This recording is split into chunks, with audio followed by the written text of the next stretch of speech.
Hi everyone, I'm Casey Waugh. I'm an occupational therapist from Pittsburgh, and here we are talking again about sensory processing disorder.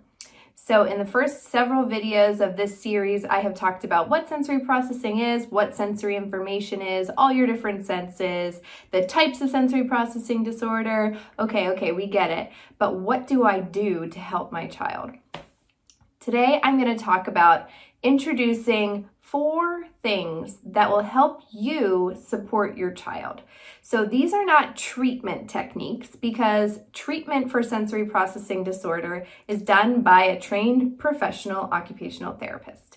These are things that you can do at home to support your child, give them a good foundation so that the treatment they are getting from their OT is going to have the best chance of sticking, making the most amount of change. If you're not seeing an occupational therapist or you're not sure what's going on just yet, these things will help you too. So this is kind of a mini series within a series, and the 4 things that I'm going to touch on over the next several weeks are sleep, nutrition, routines, and sensory-rich play.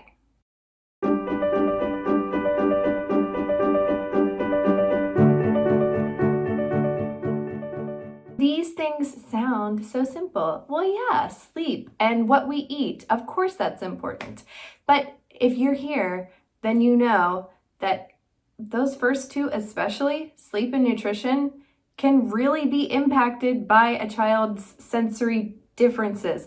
So hang with me because this is almost like a chicken and the egg kind of thing. Our sleep and nutrition is impacted by our sensory processing, but our sensory processing is impacted by our sleep and nutrition. Today, we are only talking about sleep because it's number 1 in my book. What does sleep have to do with sensory processing disorder? Well, in general, sleep is the time when your brain takes everything that you learned during the day, all of those experiences, and pretty much solidifies them. It makes connections and it makes changes while you are sleeping. The brain runs on electrical currents from the nerves and the information that's getting spread from your toes to your brain, from your brain to your toes. And there is always some level of brain wave going on, no matter what's happening. That's how we know we're alive. We have brain activity in various wavelengths. When you sleep, your brain cycles through different wavelengths throughout your sleep cycle. What's happening in your brain when you first fall asleep is different than what's happening when you're in very deep sleep. So if your child has disrupted sleep and they're not getting to deep sleep, they are having frequent waking, so their deep sleep is really short or it just isn't efficient, then they aren't getting as much opportunity to make those lasting changes and connections that happen in delta wave deep sleep. We as adults know how we feel when we don't get a good night's sleep. We can see differences in our mood, in our behavior, in our inner and outer health. I mean, there's something to be said for beauty sleep. Me personally, waking up 2 to 3 times a night with an infant right now, I have seen physical changes in my acne on my face. I just feel off. Kids feel this way too. They just aren't always as able to verbalize, like, I feel irritable. I didn't get a good sleep last night. Instead, you see the meltdown that happened when you gave them French toast cut into triangles and not into squares. How dare you? Disrupted or not enough good sleep impacts everyone. So yeah, it impacts kids with sensory needs too. If your child's sleep is disrupted and you do an internet search, there is a lot of information, but a lot of times they're focused more on babies or really young kids. There isn't as much out there for older kids because a lot of those techniques like the cry it out method or things like that, they don't work on older kids. They work on babies because that's where they are cognitively, and an older child, they know when you leave the room, that you're next door, that they can come and ask you for a drink. So the cognitive levels are different. So strategies you use for babies don't necessarily work for older kids. However, some simple simple things do work regardless of where they are in the lifespan. So we're going to touch on those things today. Sleep is obviously a routine. It's something that happens every day. Unfortunately, bad sleeping habits can be formed in the same amount of time as good sleeping habits. However, good routines oftentimes takes more effort and consistency on our part. So while that sounds so simple, have a bedtime routine. That is like the number one recommendation on any site you look for because it is super important, but it's not that easy. I know it's not because I have a 4-year-old who is not a great sleeper. So I know the things that I could be doing that will take a lot of effort and consistency on my part. And I will do it because I will see the effects on my sleep and on his sleep. So yeah, my first recommendation is to have a bedtime routine. Sounds simple, but it's very much individualized to you. So my first piece of advice that goes along with having a bedtime routine is don't get bound by the clock right out of the gate. If you have in your mind that bedtime is 8 o'clock, you're only going to get frustrated if it's 8:30 and your child is still running around and has not calmed their body down. There is no magic time to get from these active wavelength states down to getting ready to sleep. And kids with sensory processing disorder, that time could be really long. So we may have this idea of when bedtime is and when our bedtime routine should start, but in reality, we may not be giving the brain enough time from the start of our bedtime routine to getting to sleep. So instead, we have a bedtime routine that starts at 8 and our child isn't falling asleep until 11. Bedtime is something that's going to happen every single night. So take the time to set up your system that works for you. And again, don't hold yourself to that clock until you get a better understanding of how long it actually takes your child to go from activity brainwave down to sleep.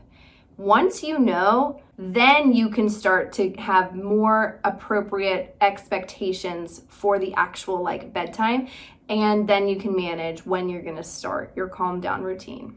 Knowing that you as a parent physically have no control over when your child actually falls asleep, remove some of that pressure. We're not looking at the clock right now. We are looking at moving the brain from active high level wavelengths down into this calm, ready to sleep state. We may need to start our bedtime routine way earlier than you would think. We don't have to call it that. With older kids, they're gonna be like, I'm not going to bed yet, and that could set off the whole thing. But instead, in your mind and intentionally, you may start the calm down routine, the slow down routine, setting the environment to encourage calming and slowing the brain until bedtime. So some things that can help with this, number one is a warm bath.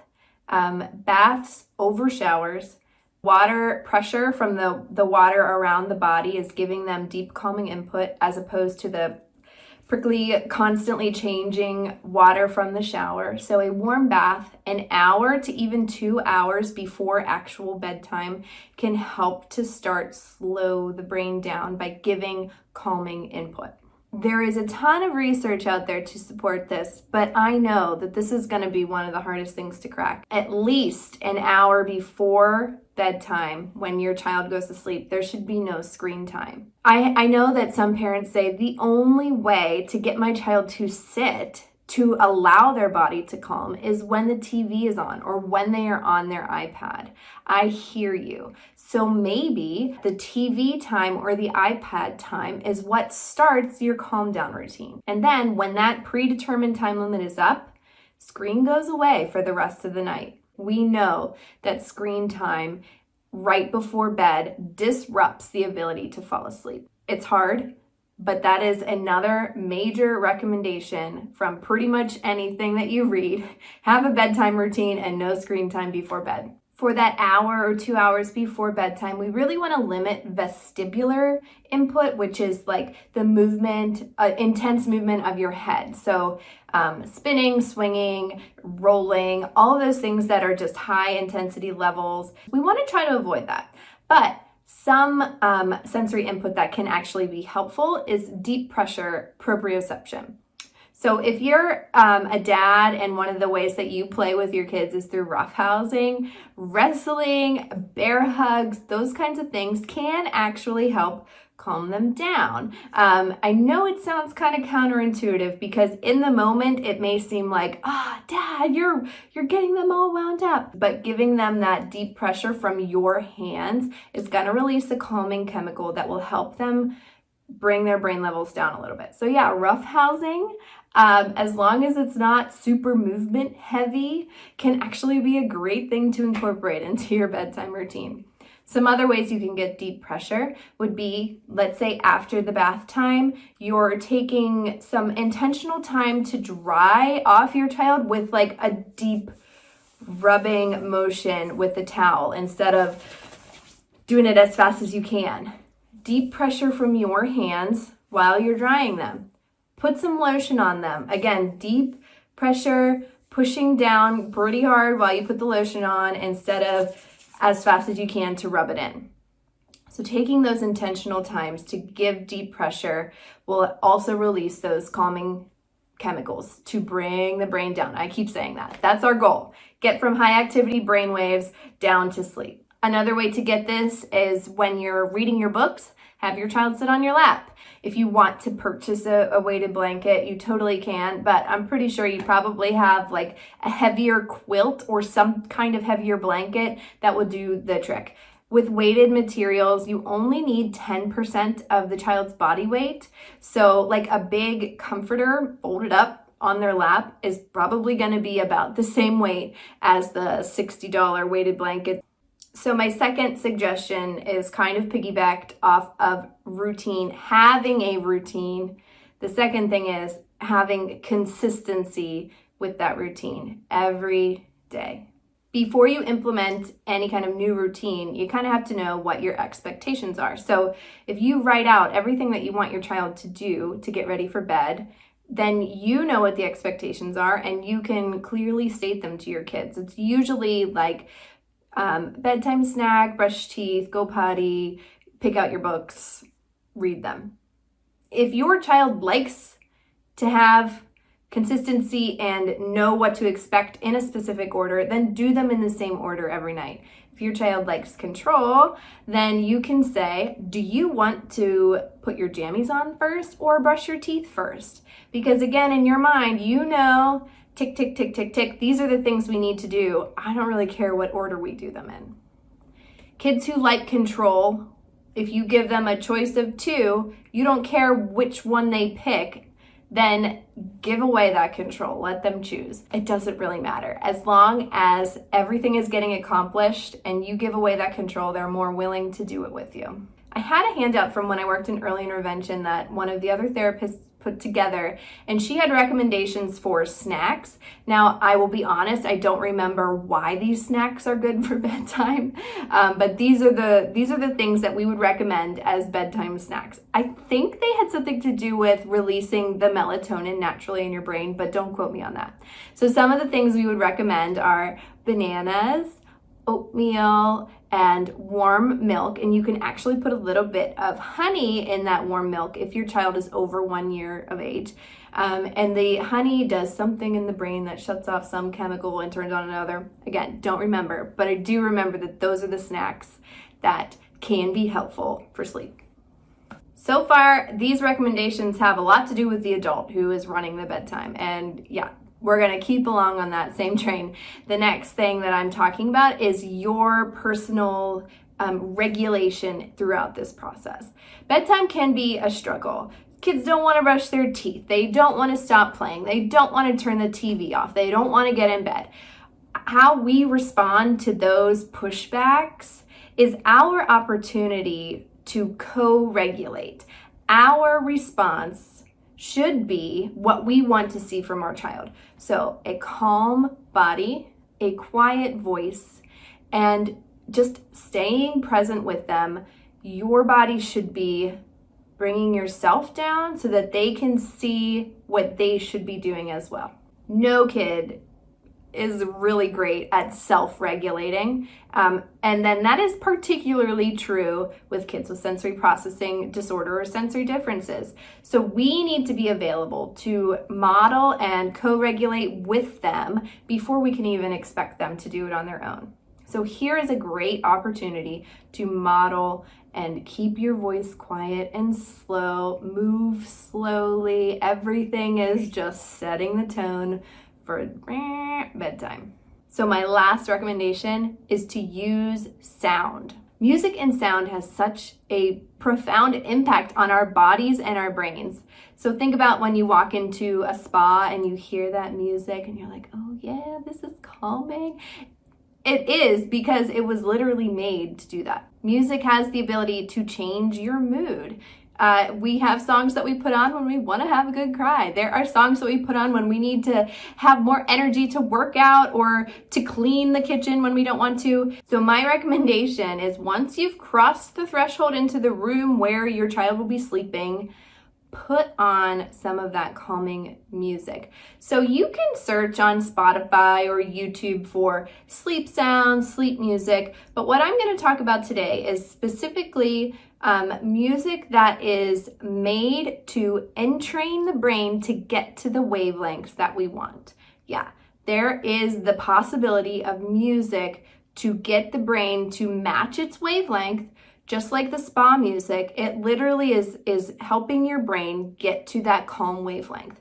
So there is some music on Spotify that I have personally used in this house, that it's called binaural beats. I'll put a picture of it up here, but there are a lot. This is just the one that I've personally used. So the wavelength that we want to be playing to help our child fall asleep, so we're not in deep sleep yet, we are falling asleep, is called theta waves. These wavelengths are that right before sleep, we're really getting calm, we're falling asleep. Then once they are asleep, deep sleep is delta wavelength. So I would make a playlist on Spotify. It only had these two songs on, and it would just loop over and over and over and over. So when the baby was falling asleep in theta waves, that was the song that I would play over and over.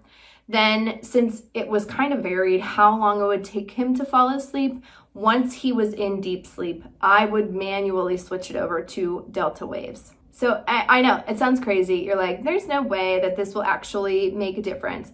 I have a true life story of when I was working in early intervention. I saw a little guy who had serious sleep disruptions. His behavior was off. His feeding was off. He was kind of a mess because he would be up for hours at a time every single night. He was not getting good deep sleep. He was not getting really full cycles of sleep at all. So I was telling his parents about these wavelengths and theta waves and delta waves. So I played the theta waves, which is what gets you to sleep, on my phone. And as I'm talking to them, it's just playing in the background. And we look over, and this little dude had literally fallen asleep on the couch within the few minutes that I was talking to his parents. That is an extreme case, but his brain needed help to get to that point. So we can use external things to help us get there. Sleep is tough, but it is so important for everything. It's important for our bodily function, for our behavior, for our general well-being. So while you are supporting your child with their sensory needs through treatment with an OT, helping them get a good night's sleep is just going to make it even better. They will both work together. Like I said at the beginning, they're both impacting each other. So we need to be addressing both whenever we are doing our stuff in the clinic. We need to be looking at sleep at home. There are some things that you can talk to your doctor about that I do want to talk about before we head out.